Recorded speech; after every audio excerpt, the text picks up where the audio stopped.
Oke guys, sebelum melanjutkan, jangan lupa like dan komen. Dan yang baru bergabung, jangan lupa subscribe dan aktifkan loncengnya.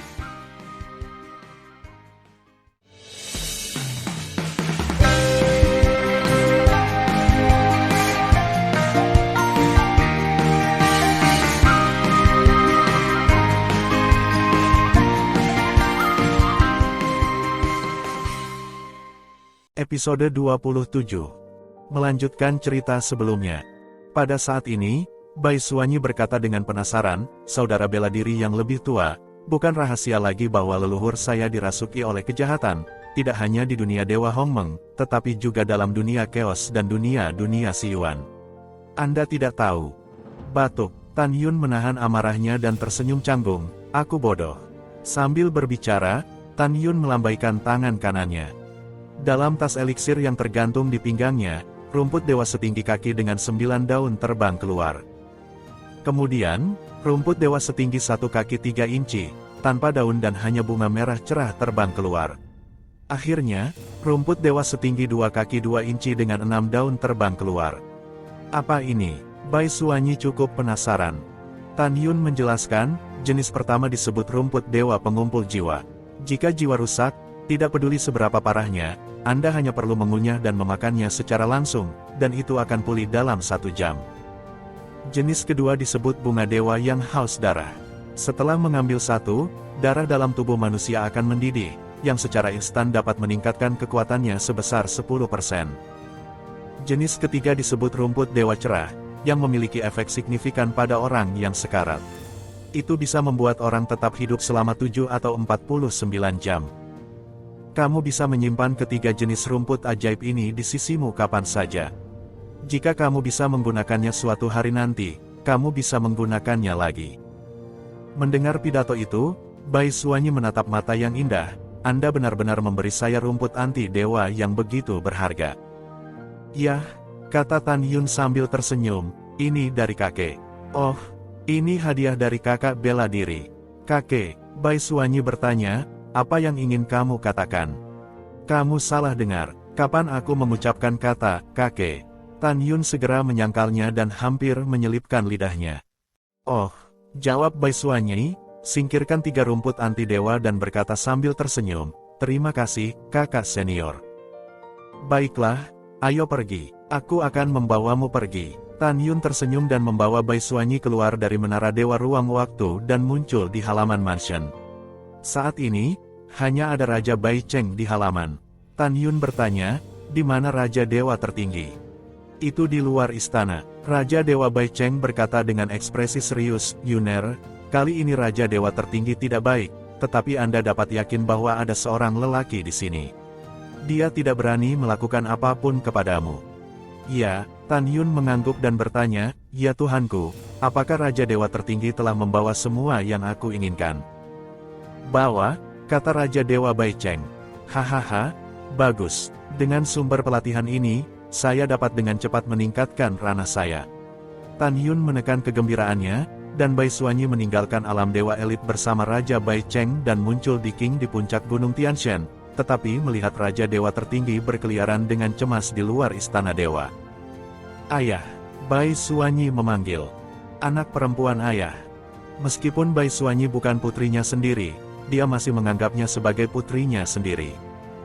Pada saat ini, sosok Tan Yun melintas, menghalangi tubuh Baiswanyi, dan menatap Raja Dewa tertinggi berkata, apakah kamu membawa sesuatu? Ini dia, mata Raja Dewa tertinggi yang menatap Tan Yun penuh dengan niat membunuh, hampir meraung, kalau begitu. Raja Dewa tertinggi melambaikan tangan kanannya, dan botol batu giok dan cincin dewa terbang keluar dan melayang di depan Tan Yun. Tan Yun melepaskan pengetahuan ilahinya dan menyusup ke dalamnya. Dia menemukan bahwa memang ada 10.000 tetes cairan semi suci di dalam botol giok. Ada 30.000 buah suci besar yang jernih dan kepalan tangan di cincin dewa. Tan Yun tersenyum puas dan memasukkan mereka ke dalam cincin. Dia tersenyum. Oh, ngomong-ngomong, 10.000 tetes cairan suci dan 30.000 buah suci besar bukanlah jumlah yang kecil. Jika tebakanku benar, orang-orangmu pasti telah bersusah payah untuk menemukannya tahun-tahun ini.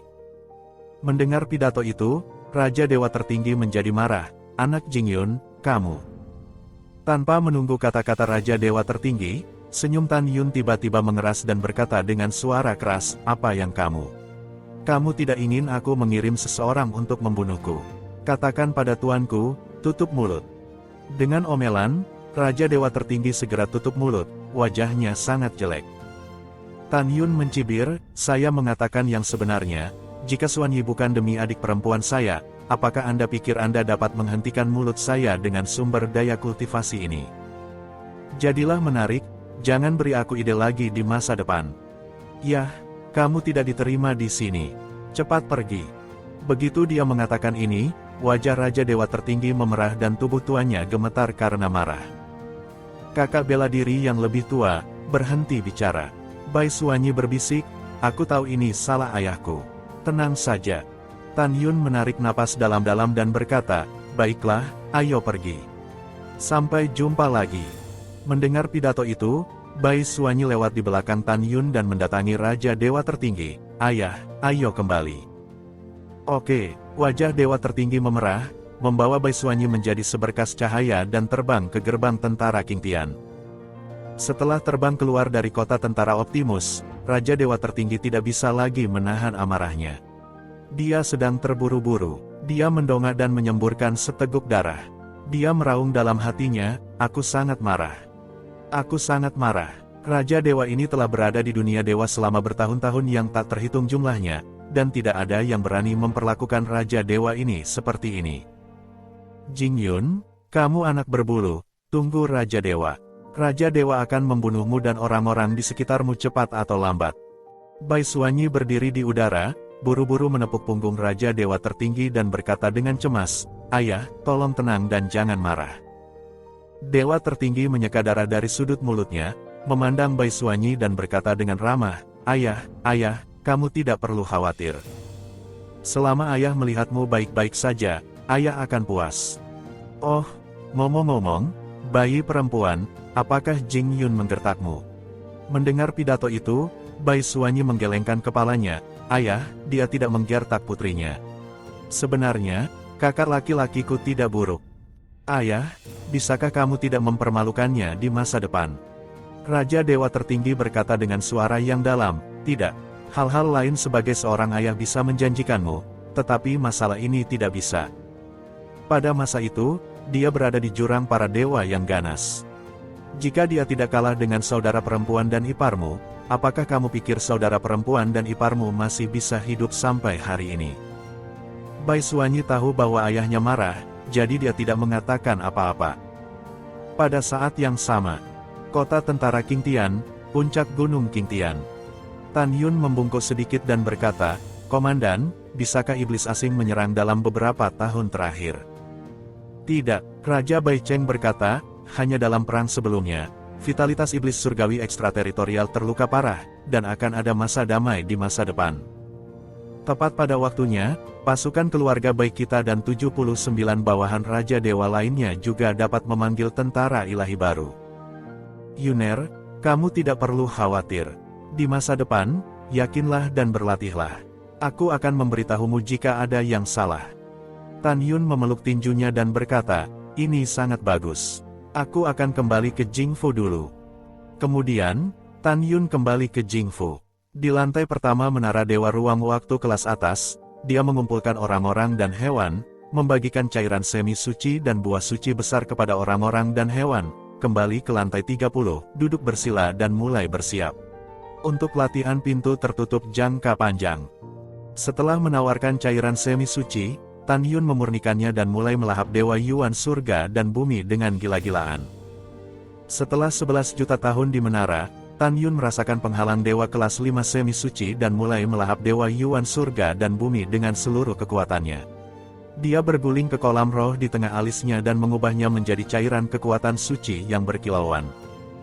Ketika cairan kekuatan suci menempati seluruh kolam roh besar, itu mulai merayap perlahan dan mengembun menjadi janin semi suci Hongmeng cair. Tidak sampai 1 juta tahun kemudian, janin semi suci Hongmeng kelima Tan Yun berhasil. Ketika janin semi suci Hongmeng kelima berhasil mengembun, Tan Yun merasa bahwa kekuatan di tubuhnya melonjak dengan liar, 30% lebih kuat dari sebelumnya. Itu berarti Tan Yun telah berhasil memasuki kelas 5 semi suci.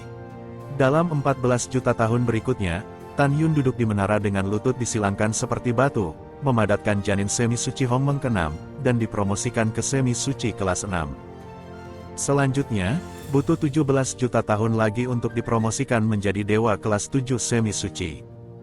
Butuh waktu 20 juta tahun dan dipromosikan menjadi semi suci kelas 8. Akhirnya, butuh 24 juta tahun lagi. Setelah melangkah ke dewa kelas 9 semi suci, butuh 8 juta tahun untuk memanipulasi cairan surgawi Hongmeng, memadamkan 8 meridian dan 5 organ dalam, dan menyelesaikan kultivasi tubuh Hongmeng Ba Fantasi tingkat 22. Kemudian, Tan Yun masih berkonsentrasi, memejamkan mata, mulai berlatih dan menyentuh penghalang. Waktu berlalu, dan setelah 30 juta tahun berlalu di menara, tiba-tiba, langit di atas Jing Mansion melonjak, dan hamparan awan gelap yang luas menyelimuti seluruh hutan kuno. Kamu benar. Pada saat ini, Tan Yun di menara Dewa Ruang Waktu terbaik tingkat 12 akhirnya menyentuh penghalang Dewa Suci. Tan Yun, duduk di tanah, tiba-tiba membuka matanya. Mata bintangnya menunjukkan kegembiraan dan berkata dengan senyum liar, haha. Perampokan Dewa Suci Hongmeng akhirnya datang. Tan Yun perlahan bangkit dan bergerak sejenak. Dia agak kaku. Dia bergumam pada dirinya sendiri, suatu hari di luar, menara telah berada di dalam selama 300 tahun. Saya telah menghabiskan 125 juta tahun di menara, dan waktu di luar baru saja berlalu 1145 tahun. Tan Yun melepaskan kesadaran ilahi dan menyusup ke lantai 29. Ketika dia menemukan bahwa Ouyang Qianqian masih menjadi semi suci ketujuh, dia berbisik, Qianqian, aku akan meninggalkan menara sekarang. Kalau begitu kembali dan terus berlatih. Setelah kamu dipromosikan ke Dewa Suci yang agung, kita akan pergi ke dunia abadi ke-9 Hongmeng. Ouyang Qianqian tersenyum dan berkata, baiklah, dengarkan kamu.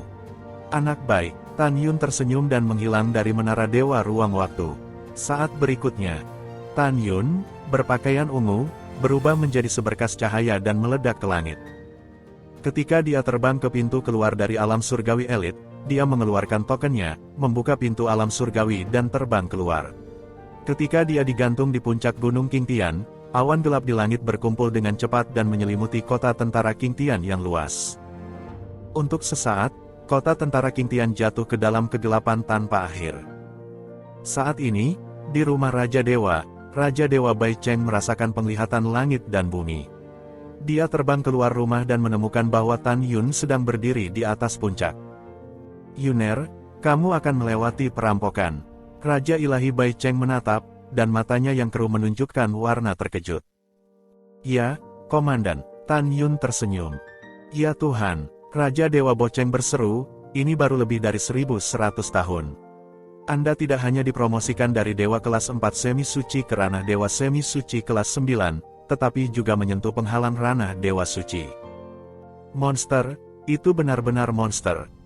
Tan Yun membungkuk dan berkata, kamu terlalu tua. Aku akan meninggalkan kota militer Qingtian untuk sementara dan kembali setelah perampokan. Raja Dewa Bai Cheng tersenyum dan berkata, orang tua, aku akan melindungi perampokan untukmu. Tidak, setelah Tan Yun segera menolak, dia berkata sambil tersenyum, dengan kekuatan generasi muda saat ini, bahkan Raja Suci kelas 1 tidak takut, jadi kamu tidak perlu menemani. Terlebih lagi, tragedi generasi muda ini akan berlangsung selama sebulan. Bagaimana kamu bisa meninggalkan kota tentara Qingtian selama sebulan ketika kamu memiliki hari yang sibuk dengan segalanya? Jangan khawatir, aku akan baik-baik saja. Tan Yun tentu saja tidak akan membiarkan Raja Dewa Bai Cheng mengikutinya. Jika tidak, dia akan melihat identitasnya setelah melihat lokasi perampokannya. Yah, kalau begitu kamu harus lebih memperhatikan keselamatan. Raja Dewa Bai Cheng dengan ramah berkata, kamu melakukan sesuatu, Pak Tua, aku tidak khawatir. Aku pergi sekarang, kata Tan Yun. Setelah memeluk tinjunya, dia berubah menjadi sinar ungu dan terbang keluar dari kota Qingtian. Saat Tan Yun terbang, awan gelap terkuat di atas kota tentara Qingtian menuju Tan Yun. Saat ini, di kota Qingtian, ditambah tentara sihir baru selama lebih dari 1100 tahun, ada 9 miliar tentara keluarga Bai yang melihat ke langit dengan ngeri dan berpikir bahwa ada iblis yang menelan langit. Pada saat ini, suara Raja Dewa Bai Cheng terdengar di benak semua prajurit surgawi. Jangan panik, ini Jing Yun, murid Tuan Tianzun, yang menyentuh penghalang rana Dewa Suci Agung. Dan akan menyeberangi perampokan. Begitu kata ini keluar, seluruh kota tentara King Tian mendidih. Terutama para rekrutan yang bersemangat. Setelah mereka bergabung dengan tentara keluarga Bai, yang paling mereka dengar adalah tentang perbuatan Tan Yun. Mereka tahu bahwa Tan Yun bergabung dengan tentara keluarga Bai hanya selama lebih dari 1.500 tahun. Selama periode ini, dengan kekuatan satu tentara ilahi bintang, ia menjadi kekuatan yang tak terkalahkan dalam pertempuran dewa para prajurit, dan menjadi dewa para prajurit dengan 9 gelar sekaligus. Ini adalah raja pertama dari seluruh pasukan sejak pembentukan pasukan keluarga Bai. Kemudian, atas nama tentara keluarga Bai, dia mengikuti komandan ke Hongmeng Senfu untuk menghadiri upacara akbar umur panjang anak-anak Tuan Tianzun. Terlebih lagi, dalam upacara ulang tahun, orang berhenti membunuh dan hewan berhenti membunuh hewan. Setelah mengalahkan dewa prajurit yang dibawa oleh raja dewanya, mereka juga mengalahkan sepasang anak Dewa Tianzun dan naik ke surga langkah demi langkah, menjadi murid terdaftar Dewa Tianzun. Untuk semua prajurit sihir, Tan Yun bukan hanya idola yang disembah oleh keluarga Bai, tetapi juga keajaiban yang tak dapat diatasi. Itu juga merupakan legenda milik dunia Dewa Hongmeng. Kamu benar, adalah legenda nyata. Ketika Tan Yun mendarat di gerbang kota King Tian, Guan Yong Jenderal muda kelas 9 semi-suci, kebetulan menjaga gerbang. Guan Yong dengan cepat membungkuk dan berkata, "Selamat, Tuan Muda Jing, Anda akan memasuki Dewa Suci yang agung." Guan Yong berterima kasih kepada Tan Yun. Jika Tan Yun tidak menyelamatkan hidupnya lebih dari 1000 tahun yang lalu, kalau tidak, dia akan mati. Ya, Tan Yun tersenyum tipis, buka gerbang kota. Oke, tunggu sebentar. Setelah Guan Yong membuka gerbang, Tan Yun terbang keluar dari kota tentara King Tian menjadi sinar ungu, melepaskan kesadaran ilahinya secara ekstrim, dan kemudian meledak ke kejauhan ketika dia menemukan bahwa tidak ada iblis surgawi di depan. 3 hari kemudian, Tan Yun melayang di atas gurun yang penuh dengan tulang dan mulai bersiap untuk perampokan. Saat ini, kehampaan di area dengan 300 juta makhluk abadi ditelan oleh awan gelap di atas kepala Tan Yun. Gelombang guntur terang seperti naga berlayar di awan gelap, dengan momentum yang mengerikan. Suara guntur seperti auman binatang raksasa, memekakkan telinga.